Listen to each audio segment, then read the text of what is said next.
नमस्कार, पॉलिटिकल बाबा में आपका स्वागत है। मैं हूं मनोरंजन भारती।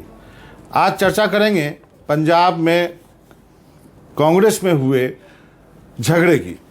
आपको बता दूं कि ये कांग्रेस का झगड़ा जो है वो कैप्टन अमरिंदर सिंह जो कि मुख्यमंत्री हैं और वहाँ जो विधायक हैं नवजोत सिंह सिद्धू जो कि मशहूर क्रिकेट प्लेयर रहे, उनके बीच का झगड़ा। और ये झगड़ा काफ़ी दिनों से चलता आ रहा है और यही वजह है कि ये झगड़ा जो है पंजाब से चल के दिल्ली पहुंचा और सोनिया गांधी के दरबार में। उसके बाद सोनिया गांधी ने 3 नेताओं की एक कमेटी बना दी कि आप जाइए और सबसे मिलकर के इस बारे में मुझे एक रिपोर्ट दीजिए। 3 कमेटी जो है, 3 लोगों की कमेटी बैठी। उन्होंने विधायकों को दिल्ली बुलाया, सब विधायकों से अलग अलग बातचीत की। सिद्धू भी दिल्ली आए, सिद्धू ने भी अपना पक्ष रखा। उन्होंने कहा कि पंजाब के हक के लिए वो लड़ते रहेंगे जब मीटिंग के बाद निकले। तो उसके बाद कैप्टन अमरिंदर भी आए, लेकिन कुछ नतीजा निकला नहीं। इसका मतलब ये था कि जो ये 3 सदस्यीय कमेटी थी उनके बस की बात भी नहीं लग रही थी। हालांकि उन्होंने अपनी एक रिपोर्ट जो है वो सोनिया गांधी को सौंपी। उसके बाद फिर से सिद्धू और कैप्टन अमरिंदर दिल्ली आए। सिद्धू आए दिल्ली, प्रियंका गांधी से मुलाकात की। एक फ़ोटो भी उन्होंने ट्वीट किया प्रियंका गांधी के साथ। और उसके बाद कैप्टन अमरिंदर आए, उन्होंने सोनिया गांधी से मुलाकात की। और अब कहा जा रहा है कि एक फार्मूला जो है वो बनाया गया है पंजाब के इस सुलह को, इस झगड़े को सुलझाने में। क्या है वो फार्मूला, वो उसकी जानकारी हमें हाथ लगी है। फार्मूला ये है कि कैप्टन अमरिंदर जो है वही अगले विधानसभा चुनाव में, जो कि 6-7 महीने बाद होने वाले हैं, वो कांग्रेस का चेहरा होंगे। यानी मुख्यमंत्री पद के लिए कांग्रेस उन्हीं को आगे करके चुनाव लड़ रही है। दूसरी सबसे महत्वपूर्ण बात यह है कि अब ये तय हो गया है कि कोई उप मुख्यमंत्री यानी डिप्टी सीएम नहीं होगा। जब दिल्ली में मीटिंग चल रही थी तो इस बात को लेकर के काफ़ी कयास लगाए जा रहे थे कि सिद्धू को खुश करने के लिए उसको डिप्टी सीएम बनाया जाएगा। बहुत लोग कह रहे थे सिद्धू इसके लिए तैयार हैं, लेकिन कैप्टन अमरिंदर सिंह ने सोनिया गांधी को ये समझाया कि अब केवल 6-7 महीने बचे हैं। 6-7 महीने के लिए कोई डिप्टी सीएम बनाना अच्छी बात नहीं है और इसलिए इसको ख़त्म किया जाए। तो कहा जा रहा है सोनिया गांधी मान गई है। लेकिन ये तय हुआ है ये जरूर कि एक नया प्रदेश अध्यक्ष बनाया जाएगा। जाखड़ साहब हैं, उनके बदले एक नया प्रदेश अध्यक्ष आएगा। फिर चर्चा उठी कि नवजोत सिंह सिद्धू जो है वो नए प्रदेश अध्यक्ष होंगे। यानी एक आप यदि प्रदेश अध्यक्ष हो जाते हैं तो टिकट बंटवारे में आपकी काफ़ी कुछ चलती है, क्योंकि आपका ही जो है अंतिम हस्ताक्षर आपका होता है।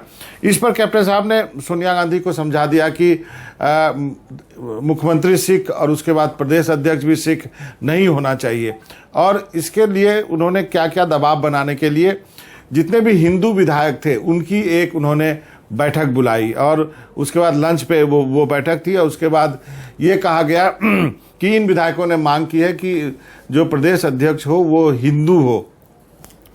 और इसके बाद कैप्टन ने सोनिया गांधी को ये भी समझाने की कोशिश की कि यदि हम हिंदू प्रदेश अध्यक्ष नहीं रखते हैं तो जो हिंदू वोटर है, जो कि काफ़ी शहरों में है, आप देखेंगे तो जलंधर में है, लुधियाना में है, बाकी जगह काफ़ी हिंदू जो है वोटर हैं, तो उन्होंने कहा इसका हमें नुकसान हो जाएगा और ये नुकसान हमें भारी पड़ सकता है।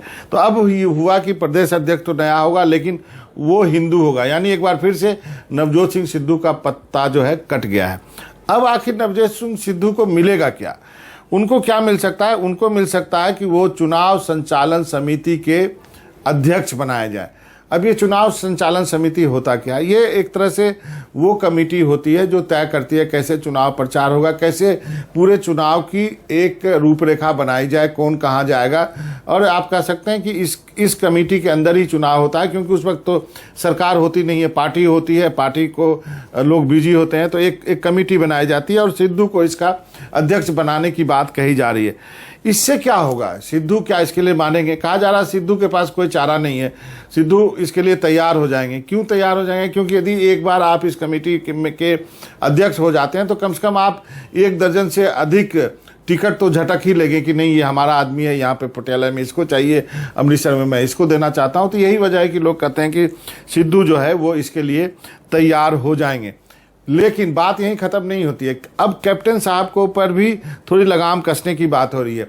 इस समिति की सिफारिश ये है कि कैप्टन साहब जो है बचे हुए 6-7 महीने में अपने जो वादे उन्होंने किए थे वो वादे निभाए। वादे क्या क्या है? वादे काफ़ी इंटरेस्टिंग है। एक सबसे बड़ा वादा ये था कि गुरु ग्रंथ साहब के अपमान के मुद्दे पर कार्रवाई की जाए। ये सिखों के सबसे दिल के नज़दीकी घटना है और आपको बताऊं कि इसी घटना की वजह से कांग्रेस को 117 की विधानसभा में 77 सीट मिली थी। इतनी बड़ी जीत कांग्रेस को कभी पंजाब में नहीं मिली थी। और इस घटना को ये इसलिए भी इम्पोर्टेंट है कि इसी घटना की वजह से अकाली दल की सरकार चली गई थी। ये घटना जो है गुरु ग्रंथ साहब जो किताब है, जो होली बुक है, उसमें छेड़छाड़ करने की घटना, उसके पन्ने फाड़ने की घटना। और ये घटना 2015 में सबसे पहले फरीदकोट में हुई थी। सिखों ने प्रोटेस्ट किया, उसमें 2 लोग मारे भी गए। उसके बाद राज्य के अलग अलग हिस्सों में जो है मोंगा में हो गया, बाकी जगहों में भी हो गया। लेकिन अभी तक 2015 से लेकर के 2022 हो गया, आधा खत्म हो गया, अभी तक इस पर कोई कार्रवाई नहीं हुई है। 2 जुडिशियल कमीशन बैठी, 3 बार पुलिस इन्वेस्टिगेशन हुआ, सीबीआई की जांच हुआ, लेकिन अभी तक इस पर कोई ठोस कार्रवाई नहीं हुई है। उसके आपको बता दूं कि जब कैप्टन साहब पिछली बार चुनाव लड़ रहे थे तो उन्होंने कहा कि वो घसीट के जो भी इनमें दोषी होंगे घसीट कर जेल में बंद करेंगे। अब लोग कह रहे हैं कि आप वो अपना वादा पूरा कीजिए। उसके लिए कैप्टन साहब पे काफ़ी दबाव है कि वो 6-7 महीने में कुछ करें इसको लेकर के, क्योंकि ये मुद्दा जो है गांव-गांव में सिखों के काफ़ी नज़दीक है और कहते हैं कि यदि आप इस पे कुछ नहीं करेंगे तो कांग्रेस के विधायक वोट मांगने के लिए नहीं जा पाएंगे।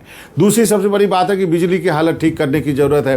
बिजली की स्थिति काफ़ी ख़राब है। आपको मालूम है कृषि प्रधान प्रदेश है, वहाँ पर जब पीक समर में जब बारिश नहीं होती है तो बिजली की खपत काफ़ी होती है, उसको ठीक करने की बात है। ड्रग्स का प्रॉमिस किया था कैप्टन साहब ने कि हम ड्रग्स खत्म कर देंगे, हालांकि कोई कर नहीं सकता, बॉर्डर स्टेट है पाकिस्तान से, वहाँ पे ड्रग्स आता है, लेकिन उस पर भी ठोस कार्रवाई करनी पड़ेगी। तो ये सारे मुद्दे ऐसे हैं जिस पर कैप्टन साहब को कार्रवाई करना ही करना है। उनके पास 6-7 महीने बचे हैं। हालांकि उन्होंने प्रशांत किशोर को अपने पाले में कर लिया। प्रशांत किशोर की पूरी टीम वहाँ लग गई है और कहा जा रहा है कि एक बूथ के बारे में फिर से काम शुरू हो गया है, कहाँ पे क्या करना है।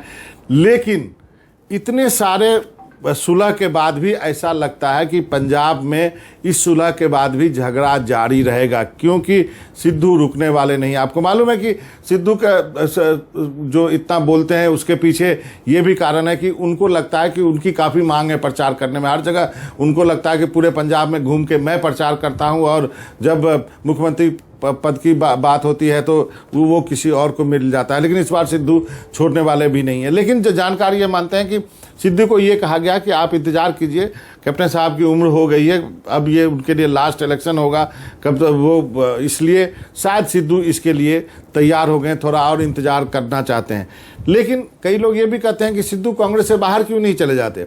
उसके पीछे जो सिद्धू विरोधी हैं उनका कहना है कि सिद्धू एक ऐसा अनगाइडेड मिसाइल है जो कोई भी अपने पास नहीं रखना पाएगा। मतलब वो जिसके पास रहेंगे उसी का नुकसान कर देंगे।